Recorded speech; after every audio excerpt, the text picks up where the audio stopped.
Hi friends, എല്ലാവർക്കും ദേവ് സ്ട്രീംസിൻ്റെ പുതിയൊരു വീഡിയോയിലേക്ക് സ്വാഗതം.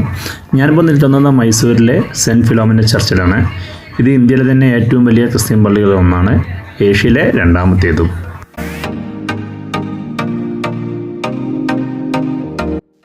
ജാതി മത ഭേദമന്യേ ദിനംപ്രതി ധാരാളം ആളുകൾ ഇവിടം സന്ദർശിക്കാറുണ്ട്.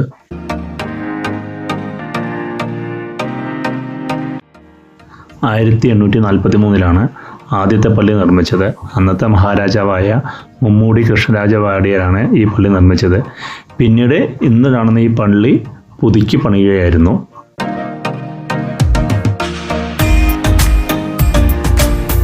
ആയിരത്തി 1926 അന്നത്തെ മഹാരാജാവായ കൃഷ്ണരാജ വാടിയർ നാലാമൻ്റെ സെക്രട്ടറിയായ ഈ തമ്പുച്ചെട്ടിക്ക് ഒരു ക്രിസ്ത്യൻ മിഷണറിയുടെ കയ്യിൽ നിന്നും വിശുദ്ധ ഫിലോമിനയുടെ ഭൗതികാവശിഷ്ടം ലഭിക്കുകയുണ്ടായി.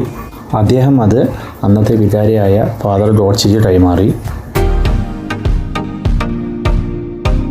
ഫാദർ ഗോഡ്ചെ വിശുദ്ധ ഫിലോമിനയുടെ ഭൗതികാവശിഷ്ടം സൂക്ഷിക്കാൻ തക്കവണ്ണം ഒരു പുതിയ പള്ളി പണിതരുവാൻ അന്നത്തെ മഹാരാജാവായ കൃഷ്ണരാജ വാടിയർ നാലാമനോട് അഭ്യർത്ഥിച്ചു.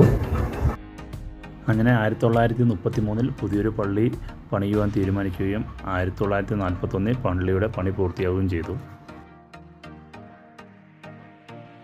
ഗ്രീസിലെ ഒരു രാജാവിൻ്റെ മകളായിരുന്ന ഫിലോമിന 13 വയസ്സുള്ളപ്പോൾ ക്രിസ്തുവിൻ്റെ മണവാട്ടിയാവാൻ തീരുമാനിച്ചു.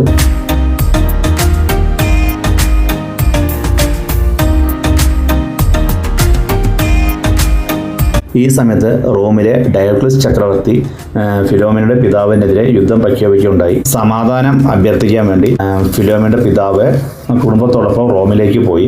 അവിടെ വെച്ച് ഡയോക്ലിസ് ചക്രവർത്തി ഫിലോമിനയെ ആകൃഷ്ടയാകുകയും വിവാഹം കഴിക്കാൻ താല്പര്യം പ്രകടിപ്പിക്കുകയും ചെയ്തു. ഇത് നിഷേധിച്ച ഫിലോമിനയെ തടവിലാക്കുകയും പ്രാകൃതമായ ക്രൂരപീഡനങ്ങൾക്ക് വിധേയമാക്കുകയും ചെയ്തു. എന്നിട്ടും വഴങ്ങാതിരുന്നപ്പോൾ ശിരച്ഛേദം ചെയ്യുകയാണ് ഉണ്ടായത്.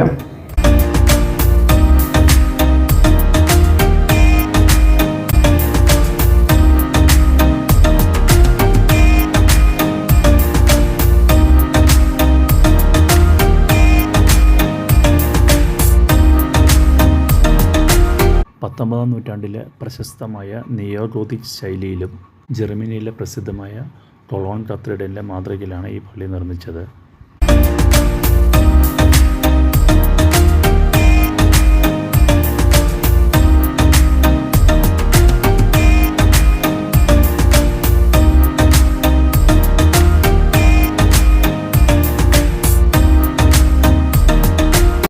ഇന്നത്തെ കാഴ്ചകളും വിശേഷങ്ങളും ഇവിടെ തീരുകയാണ്.